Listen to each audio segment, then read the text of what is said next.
Daniel, welcome po sa aking 10th CSS tutorial Tagalog version. Ang gagawin po natin ngayon is mag-i-style po tayo ng table. Okay, gumawa na po ako ng table. Okay. So ito po yung code niya. Okay. So ito po, maglalagay po tayo ng style. Okay. So ito po yung previous style niya, wala pa. Okay. So balik tayo dito. Okay. Table, tr, th, and td. Okay, save ko po. At i-explain ko po maya-maya. Refresh. So, ito po yung appearance niya. Okay, explain ko po. Table po, meron po siyang border, 5 pixel solid black.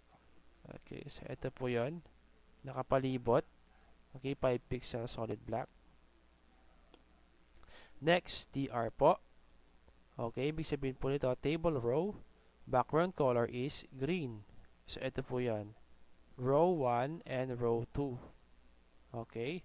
So, meron po silang background color na green. Okay.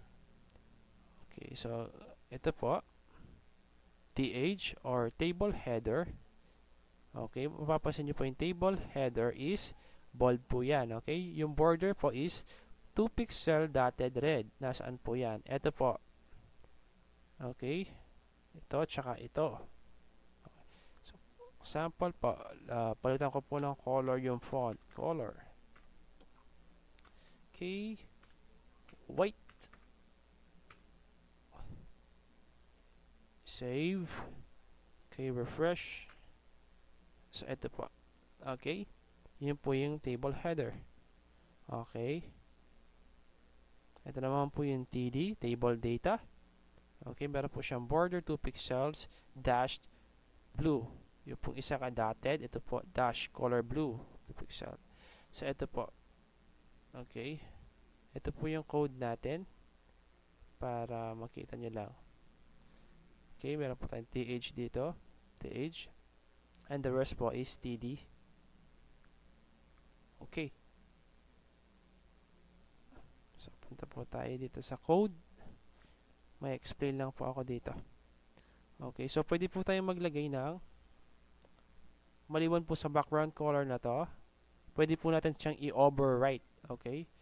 Maglalagay po tayo ng background color. Okay, so i-overwrite po niya yung TR. Kasi po yung TR is isa-select po niya lahat ng row. Okay? Pag TR po, ito po lahat na select niya.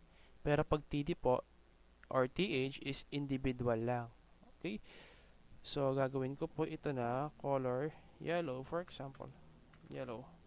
So, lahat po ng TD may background color na yellow. Okay? Refresh. So, ayan po. Okay, si TH po, hindi napalitan. So, I hope po na naiintindihan nyo po yung styling table. Okay, maraming salamat po sa panonood. Hanggang dito na lang po. Okay, paalam.